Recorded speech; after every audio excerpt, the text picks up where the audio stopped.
పేరు అంజలి. మా అబ్బాయి ఒక అమ్మాయిని ఇష్టపడి ఎక్కడికో తోడుకొని వెళ్ళిపోయినాడు. ఆ అబ్బాయి ఎక్కడున్నాడో తెలుస్తా ఉండలేదు. కానీ పోలీసోళ్ళొచ్చి ఏం చెప్పినారంటే, మీరే ఎక్కడో దాచిపెట్టిండారు, మీకే తెలుసు అనేసి మమ్మల్ని ప్రెజర్ చేస్తా ఉండారు. వాళ్ళమ్మ వాళ్ళమ్మ అయితే ఎక్కువ టార్చర్ పెట్టేస్తోంది అట్లే. నీకు తెలుసు, నీకు తెలుసు, నీకు తెలుసు, నీ చిన్న కొడుక్కి తెలుసు అనేసి. ఈ ఇన్‌స్టాగ్రామ్‌లో ఏదో మాట్లాడతాడంట వాళ్ళ ఫ్రెండ్‌లతో. మా చిన్నబ్బాయి వాళ్ళ అన్న అడ్రస్ కనుక్కుందామనేసి ఒకసారేమో మాట్లాడిండాడు ఇన్‌స్టాగ్రామ్‌లో. కానీ వాళ్ళ అన్న అడ్రస్ అయితే చెప్పిండ్లేదు. బెంగుళూరులో ఉండాను అని మాత్రమే చెప్పిండాడు. యాడుండాడో మాకైతే తెలీదు. నాకి తెలీదు, మా చిన్నబ్బాయికి తెలీదు. కానీ మాట్లాడితే పోలీసోళ్ళు వీళ్ళు పోయి ఆడ ప్రెజర్ పెడతారు. వాళ్ళు మమ్మల్ని పిలిచి "యాడుండారో చెప్పండా, యాడుండారో చెప్పండా" అనేసి అడుగుతా ఉండారు. మాకు యాడన్నా ఉంటే మాకు పెట్టుకొని ఏం అవసరం చెప్పు? వాళ్ళమ్మొచ్చి ముగ్గురిని తోడుకొనొచ్చి ఇల్లు ఎగబడి కొట్టింది. కొడితే గాని "ఇట్లా ఉంది సార్, ఇట్లా ఇల్లు ఎగబడి కొడతా ఉండారు" అని చెప్తే, కొడతారమ్మా వాళ్ళ పిల్లని తెచ్చి వాళ్ళ పాపని తెచ్చి వాళ్ళకియ్యండా" అనేసి చెప్తా ఉండారు మేడం. చెప్తా ఉండారు ఆ సారోళ్ళు. కాకపోతే మాకు తెలిస్తేనే కదా మేము తోడుకొచ్చి పెట్టేదానికి. అయినా గూడా వింటా ఉండలేదు. పోలీసోళ్ళు గూడా మా మాట వింటా ఉండలేదు. మేమెంత చెప్తే గూడా నీకు తెలుసు, నీకు తెలుసు, నీ చిన్న కొడుక్కి తెలుసు అని చెప్తా ఉండారు. ఈ బెంగుళూరులో అంతా వచ్చి వెతుకుతా ఉండాను. అయినా గూడా గానీలే వాళ్ళు ఏం చెప్తా ఉండారు, వాళ్ళమ్మొచ్చి ఆ పాప వాళ్ళ అమ్మొచ్చి ఏం చెప్తాందంటే, "లేదు ఆ యమ్మకి తెలుసు, ఆ యమ్మ దగ్గరే ఉండారు వాళ్ళు" అనేసి చెప్తా ఉండారు. ఊర్లో ఉంటే గాని వెతికేకి పోలేదని చెప్తా ఉండారు. వెతికేకొస్తే నన్ను వెతకనిస్తా అనలేదు, పనులకు పోనిస్తా అనలేదు. మేము బాడిగిండ్లలో ఉండేది, అప్పులుండాయి.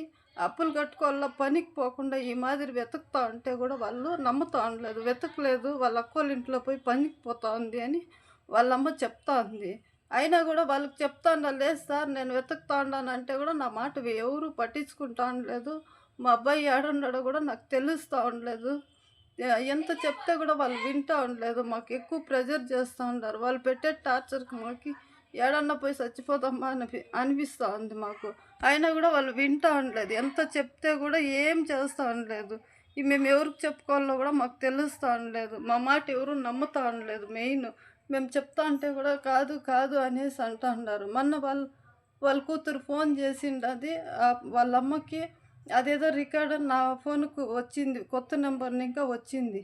వినేసి వెంటనే నేను ఫోన్ చేసినాను ఆ నెంబర్‌కి. ఆ నెంబర్‌కి ఫోన్ చేస్తే మెజెస్టిక్ అని చెప్పినారు. ఆడ కూడా పోయి వెతుకుతా ఉండాను. 2 రోజులుగా తిండి, నీళ్ళు వదిలేసి వెతుకుతా ఉండాను. వారం నుంచి ఏడాడో వెతికినాను. ఈడు మెజెస్టిక్ అని చెప్తే ఆడ పోయి వెతుకుతాను. అది పోలీసోళ్ళకి చెప్తే కూడా నమ్ముతా ఉండలేదు. "నువ్వు వెతకద్దు. నువ్వొస్తే నీ కొడుకు వస్తాడులే నీ ఎనకాల" అనంటే, ఇంట్లో వచ్చి కొట్టినప్పుడే రాలే నా కొడుకు. వాళ్ళ కూతురన్న వాళ్ళ అమ్మతో మాట్లాడింది. అది ఇప్పుడు ఫేక్ అని చెప్తాంది వాళ్ళమ్మ. నా కూతురు కాదది మాట్లాడిండేది. అదంతా ఫేకు. వీళ్ళే ఏదో చేస్తా ఉండారు.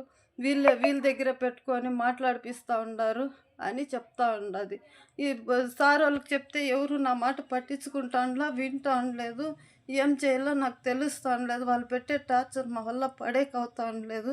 నా చిన్న కొడుకుని వాడినేమి పోలీస్ స్టేషన్‌లోనే చెప్పిండది వాళ్ళ వదిన. ఆ యమ్మకు వదిన ఆ లడ్డుని ఏం తోడుకొచ్చే స్టేషన్ కాటికి యాడ కనిపిస్తే ఆడ సంపి పారదెంగండా. మళ్ళా ఏమన్నా అంటే చూసుకుందాము, వాడినేం స్టేషన్ కాటికి పిలిచేది అని వాళ్ళ నాన్న ముందరే చెప్తా ఉండారంట. మాకెంత భయమవుతా ఉంది. వాళ్ళు ఏం చేస్తారో ఏమో అనేసి. ఎంత సారోళ్ళకి చెప్తా అంటే గూడా సారోళ్ళు గూడా అంటాండారు, వాళ్ళ బిడ్డని వాళ్ళకి తెచ్చి చూపిచ్చండి అంటే, నేను యాటిని ఇంకా తెచ్చి చూపిచ్చేది? నాకు తెలిస్తేనే కదా నేను తెచ్చి చూపిచ్చేదానికి. చెప్తా అంటే గూడా వాళ్ళు వింటా ఉండలేదు. ఏం చేయాలో నాకు అర్థమవుతా ఉండలేదు. వాళ్ళు పెట్టే ప్రెజర్‌కి మేము సూసైడ్ చేసుకుందా చచ్చిపోవాలా అని అనిపిస్తా ఉంది మాకు. నా పేరు బుజ్జి. పెయింట్ పని చేస్తాను. 2 నెలల క్రితం మా అబ్బాయి అమ్మాయిని తోడుకుపోయినాడు. 2 నెలలకు కానీ ఇప్పుడు పండుగ ఆయన కేసు పెట్టినారు ఆ పాపోళ్ళు. ఆ పాపోళ్ళు కేసు పెడితే కూడా నా భార్య ఇంట్లో వచ్చి కొట్టినారు. ఈ పాప భయపడేసి నా భార్య బెంగుళూరులో వెతుకుతా ఉంది. ప్రస్తుతానికి ఇప్పుడు 10 రోజుల నుంచి నాకు చిత్రహింసలు పెడుతున్నారు పాపోళ్ళ తరపున. నా కొడుకు నేను చేయని నేర్మానికి నేను అనుభవిస్తానని వాళ్ళ వల్ల ఇంకేమన్నా అయ్యాలనేది ఏమన్నా చేసుకోలేదంటే, లేదా అట్లా కాదంటే ఇంక నేను కూడా పోయి ఇంకా ఏమో ఎతకాలి బెంగళూరులో, లేదంటే వాళ్ళు ఏం చెప్తే దానికి నేను రెడీ సిద్ధంగా ఉన్నాను. నా బిడ్డను కనుక్కున్నాను, నేను అనుభవించేది అవసరం, నాకే పని పాటలేదు, 2 నెలల నుండి బాడీకి కట్టలేదు, మనం అప్పుల్లో ఉన్నాను సార్. నాకేదో మీరు ఏదో చేయండి సార్, నాకు ఎవరు లేరు సార్ నాకు దిక్కు. కానీ పోలీస్ స్టేషన్ పిలిచినారు, 10 రోజులు తిరుగుతున్నాను, పిలిచినప్పుడంతా పోతాను. కానీ ఆ పాపల తరం ప్రెజర్ ఎక్కువ ఉంది సార్. నాకు ఇంట్లో ఏం జరుగుతుంది ఏం తెలదు, నాకు ప్రాణ హాని కూడా ఉంది సార్. తప్పేం చేయదు, నాకు ఏం దిక్కు లేదు సార్. ప్రస్తుతానికి నా పరిస్థితి ఏమన్నా మీరే చూసుకోవాలి సార్. నాకేమన్నా హాని జరిగితే అది సార్ నా కొడుకు చేయని తప్పు నేను అనుభవిస్తున్నాను. అసలు 3 కోట్లకు తినేలా సార్. నిన్న పోయినా కూడా రాత్రి వచ్చి 11 గంటలకి. నాకు ఇంక పిల్లవాడు ఆ పిల్లని కూలి నాలు చేసుకొని బతుకుంటున్నాను. కానీ నా భార్య ఊర్లో లేదు. 3 పూట్ల హోటల్కి పోతున్నాను సార్. నాకు దిక్కు ఎవరు లేరు సార్. వాళ్ళ వల్ల నాకు ప్రాణహాని ఉంది. ఏమన్నా జరిగితే మీరే ఇంకేమన్నా చూడాలి సార్, పోలీసు సార్ వాళ్ళు. అదే నా విన్నపం సార్. ఇంకేం లేదు, మాకు ఇంతే సార్. మరి నా పరిస్థితి అంతే, పనికి పోయి ఉన్నాను అంతే.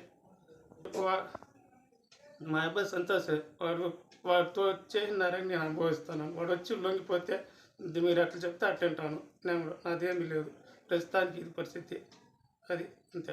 ప్రస్తుతానికి వాడు రాని నేను పోయి ఎతుకుతాను. పోలీసు వాళ్ళు సార్లు అడిగేసుకోవడం నాకు ఒక పొమ్మంటే నాకు ఏం సరిలేదు. 2 నెలల నుండి నేను ఇంట్లో ఉండా, అది ఉండింది చెప్తాను సార్.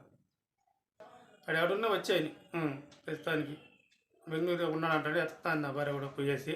ప్రస్తుతానికి దొరికితే తోడుకొని వచ్చేదానికి పోయింది నా భార్య కూడా. వచ్చాయనంటే ఏదో పోలీస్ స్టేషన్లో పోయి సార్ ఏదో మాకు న్యాయం జరిగిట్లా ఏదో మాట్లాడుకొని ఆ సార్ అడుగు వేడుకుంటున్నాను సార్ అంతే. ఇంకేం అది మేము నీ వల్ల మేము టార్చర్ భరించలేకపోతున్నాము. నువ్వు ఎక్కడున్నా ఈ వీడియో నాకు చూసేసి వచ్చి లొంగిపో, స్టేషన్లోకి వచ్చి చిత్రహింసలు పెడతాను. మాకు ఎవరు లేరుడా, అది నా పరిస్థితి. వచ్చేయి సంతు ఏడున్నా, నాకు నేను కనిన దానికి నేను శిక్ష అనుభవించాలా. ఈ వీడియో చూసినా కూడా వచ్చేయి ఏడున్నా. అట్లా ప్రస్తుతానికి నా పరిస్థితి ఇది. నాకు హెల్త్ సరిలేదు.